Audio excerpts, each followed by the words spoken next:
Hello viewers, welcome to Newspeak South Asia, a program that talks about breeding of terrorism and its impact on South Asian nations. Let's begin with the headlines first.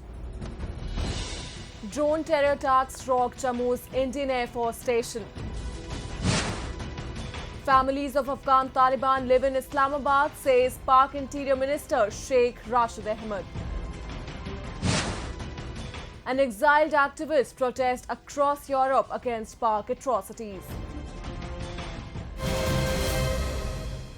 Although guns have fallen silent on the LOC after the renewed pact on the ceasefire between India and Pakistan, nefarious activities of Islamabad have not stopped yet in Jammu and Kashmir. The terror-breeding nation has devised multi-pronged strategies to hurt India's sovereignty and integrity. It is now relying on drone technology to carry out attacks and sending in arms and drugs into India. Indicating a new terror challenge for India, 2 explosive-laden drones were recently used to attack the Air Force station in its Jammu district.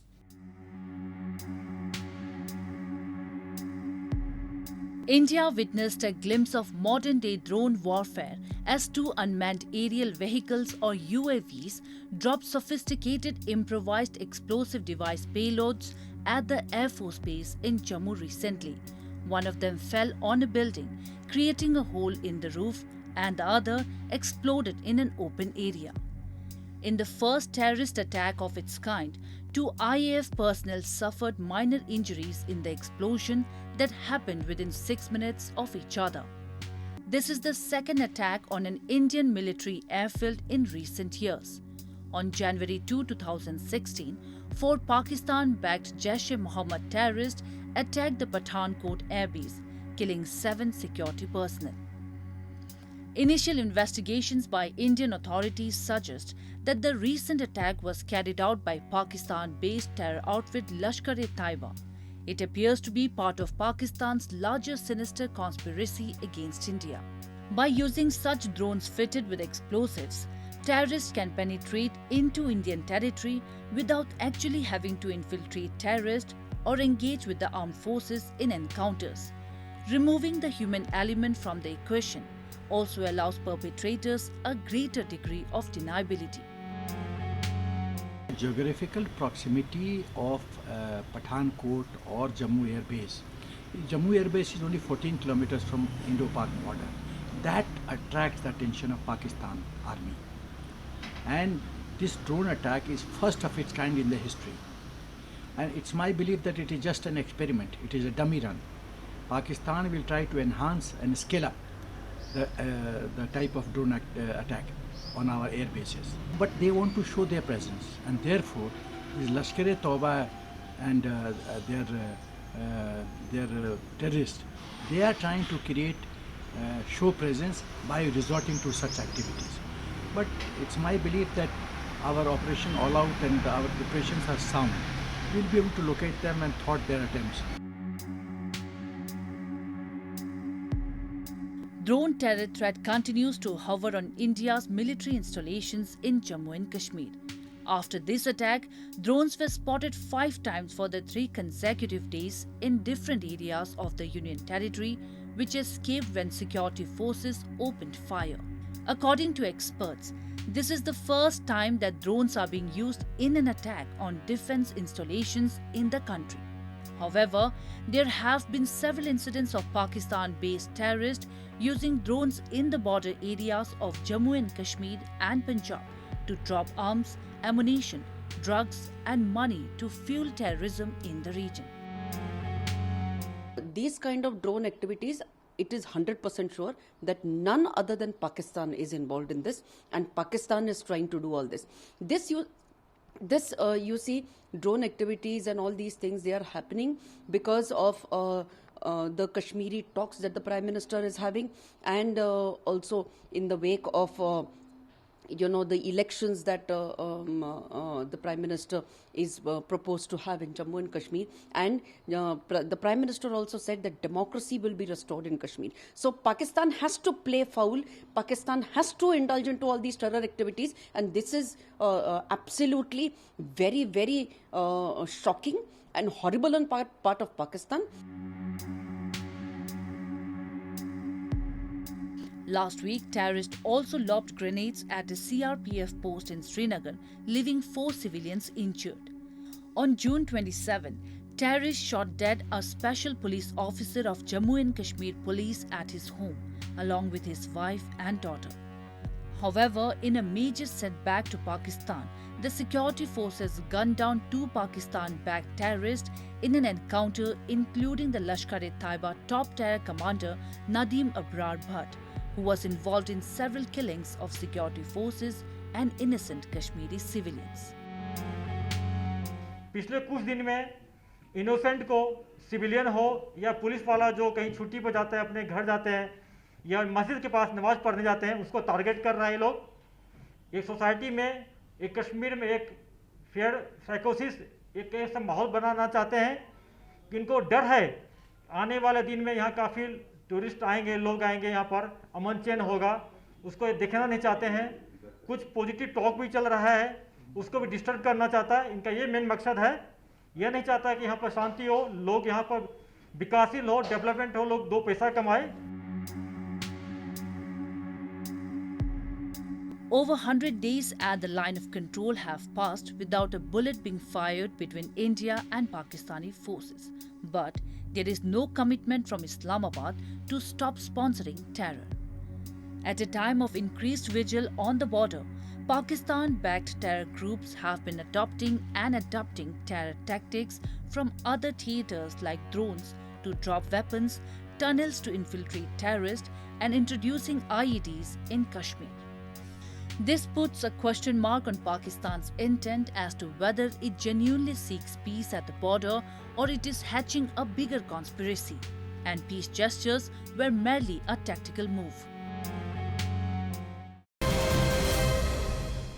Pakistan's complicity in providing leadership and shelter to terrorists is getting exposed at all fronts. Pakistan-based terror groups are not the only ones enjoying the Pakistani security establishment's patronage. The Afghan Taliban, including its most lethal component, the Haqqani network, also remain alive and well in Pakistan. This truth was recently conceded by none other than Pakistan's Federal Minister of Interior himself. Have a look. Pakistan state-sponsored terror exposed. Top minister exposes Pakistani deep state.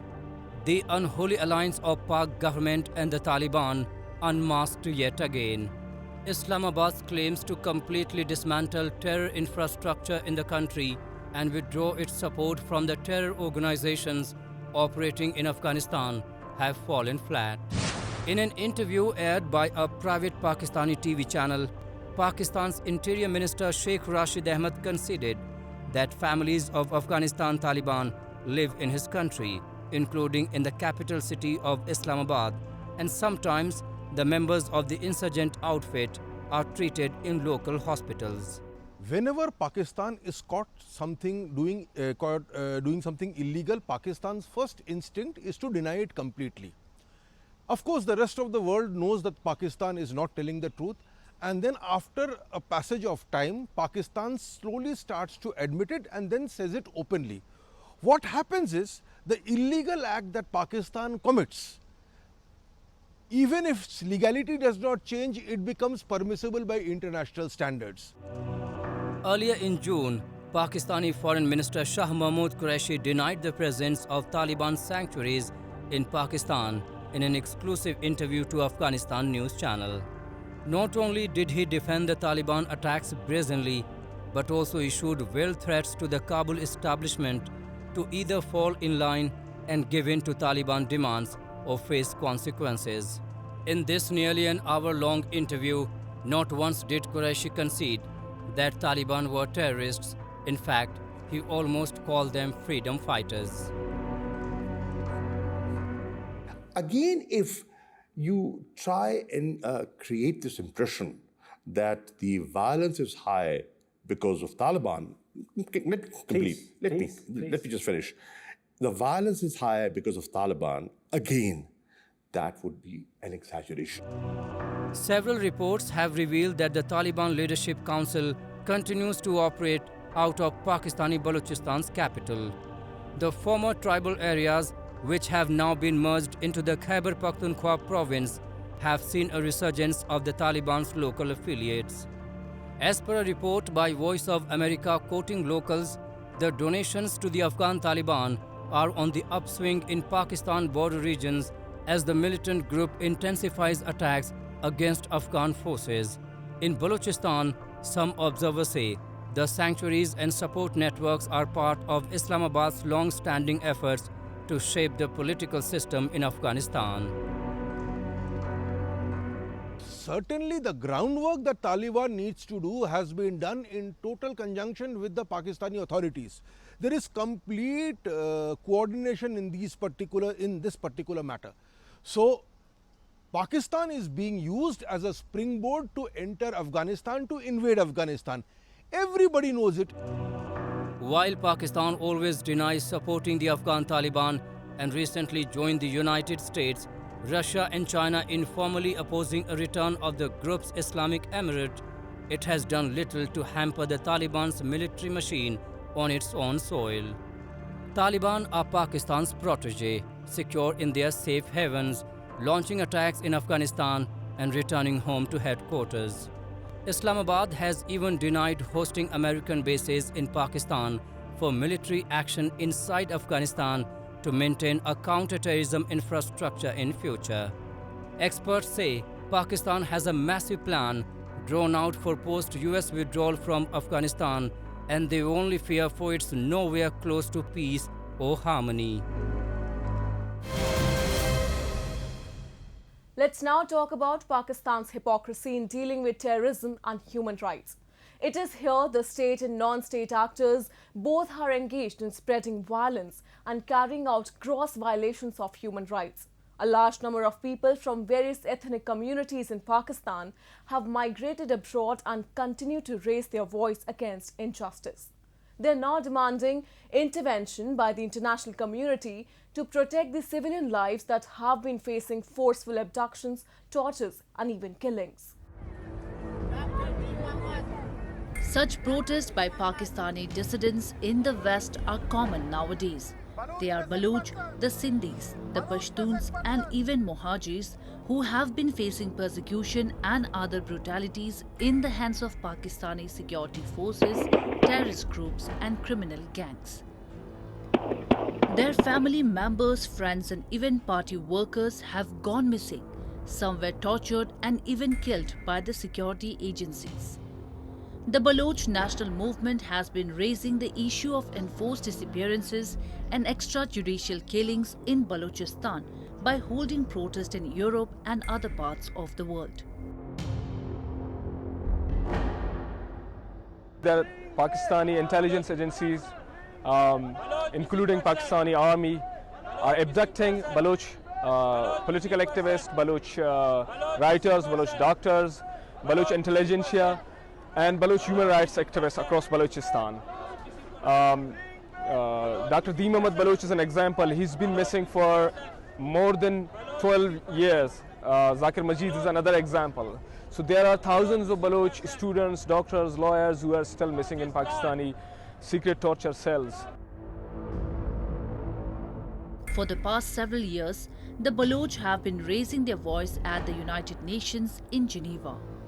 At the 47th regular session of the UN Human Rights Council, the Baloch Voice Association organized a 3-day photo and poster exhibition at the Broken Chair to highlight the plight of indigenous Baloch people in Pakistan's largest and resource-rich province of Balochistan. Pakistan Army has intensified operations against the Baloch in the past decade with an aim to provide easy access to China for its multi-billion-dollar Belt and Road Initiative. The Baloch, who have been demanding freedom from Pakistan, allege that the Pakistan Army is even providing backing to terror groups in the region to target Baloch women and children. Their agencies, their secret forces, they take human beings from the streets, from their houses, from schools, from colleges, from universities, from the bazaar, daylight, in front of many people, in front of many witnesses. They take them, then they disappear them. And this practice has been continued from more than a decade. The number of cases has increased so much that there are reports that more than 40,000 Baloch people are missing. We have received reports that many have been recovered, many dead bodies have been recovered over there.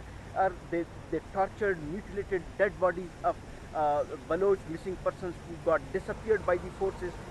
Then they throw their dead bodies sometimes in streets, sometimes in a desert, sometimes on a roadside. Human rights violations in Pakistan are widespread. The Muhajirs, a large Muslim community who migrated to Pakistan from India during the partition in 1947, are even facing the worst persecution. The Muttahida Qawmi movement staged a protest at Pakistan High Commission in London to apprise the international community of the state atrocities against the Muhajirs in Pakistan's Sindh province. The army and other security forces in Pakistan are involved in the economic and physical genocide of Muhajirs going on since 1992, with the launch of deadliest military crackdown.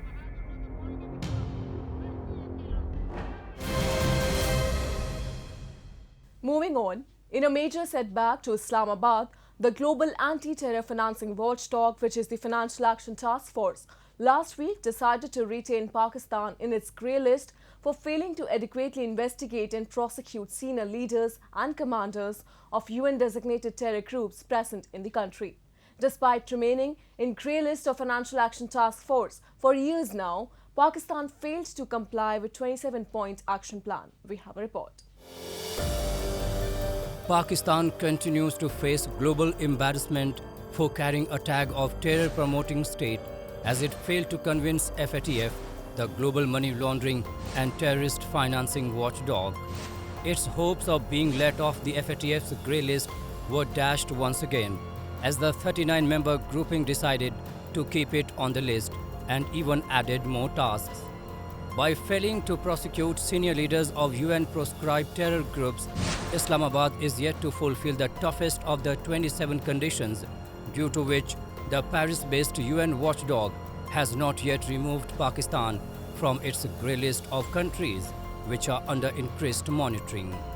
Urging Islamabad to effectively act against terror funding modules and terror masterminds, FATF's President Dr. Marcus Blair said that Pakistan will remain on the grey list till it addresses all items on the original action plan agreed to in June 2018. Pakistan remains under increased monitoring. One key action item still needs to be completed, which concerns the investigation and prosecution of senior leaders and commanders of UN-designated terror groups. In addition to this, a separate process has been taking place over the past few years. Back in 2019, the FATF's regional partner, the APG, the Asia Pacific Group, identified a number of serious issues during its assessment of Pakistan's entire anti-money laundering and counter-terrorist financing system. Pakistan is still failing to effectively implement the global FATF standards across a number of areas. This means the risks of money laundering remain high, which in turn can fuel corruption and organized crime. In June 2018, Pakistan was put on FATF's grey list and given a 27-point action plan to implement in order to be taken off the list. Failing to deliver all 27 targets at its last plenary meeting in February 2021, FATF retained Pakistan in its grey list and urged the country to complete an action plan to counter terror financing before June 2021, but it was saved again and now has been given another extension. This repeated story has also raised questions over FATF's credibility, for it has proven toothless against a terror state. However, FATF somehow noted that Pakistan had completed 26 of the 27 items mentioned in its 2018 action plans, but this was insufficient for removal from the grey list. Pakistan has not done a number of actions, although they claim that they have worked on 26 points out of 27 points which FATF given them. But FATF is also quite clear that a number of persons and entities are working on behalf of the UN designated terrorists. So now they have catched on to say that you have not taken any action against them, whether it is financial action or it is investigation or it is actually punishing them. So that's one part of it. As far as blacklist is concerned, only 3 votes are required to save them from blacklist, which was expected. So as China, Turkey and Organization of Islamic countries, so this is, these 3 votes are assured. So they couldn't have gone into blacklist, but they were trying to get out of grey list, and rightly so, they have been put back in grey list. With Pakistan's continuation in the grey list, it is increasingly becoming difficult for Islamabad to get financial aid from the International Monetary Fund, World Bank, Asian Development Bank and the European Union, thus further enhancing problems for the debt-ridden nation which is in a precarious financial situation. Regardless of all financial issues, Pakistan continues to use terrorism as an instrument of its state policy. Days after a powerful explosion took place near UN-designated terrorist Hafiz Saeed's residence in Lahore, a Pakistani journalist has revealed that Saeed was indeed at home when the bomb went off and was the target of the attack. Despite being sentenced for jail term, Pakistan quietly shifted Hafiz to his house in Lahore from Kot Lakhpat jail, where he continues to manage Lashkar-e-Taiba. This revelation has exposed Pakistan's real intent towards terrorism. Whenever Islamabad has faced a decision on its grey list status, it carries out cosmetic actions against these leaders that appear to be aimed more at ensuring a better outcome for itself at the FATF. Its arrest and conviction of Hafiz Saeed, Zakiur Rahman Lakhvi and Masood Azhar in terror financing cases, the passing of anti-terrorism and money laundering laws in the Pakistan Assembly to bring them in line with the FATF-mandated international norms, and the publication of new lists of terrorists at various times, all were timed before FATF reviews of Pakistan's status in February 2021. Recently, the Pakistan government also approved new rules for the forfeiture and auction of properties and assets related to anti-money laundering cases and the transfer of investigation and prosecution of such cases from police and provincial authorities to specialized agencies. And with that, we come to the end of this edition of Newsweek South Asia. We will be back next week with more news, views and analysis from the subcontinent. Meanwhile, do keep writing to us at nwsa@nin.com. This is Shreya Savajay signing off on the behalf of entire production team of Newsweek South Asia. Goodbye and take care.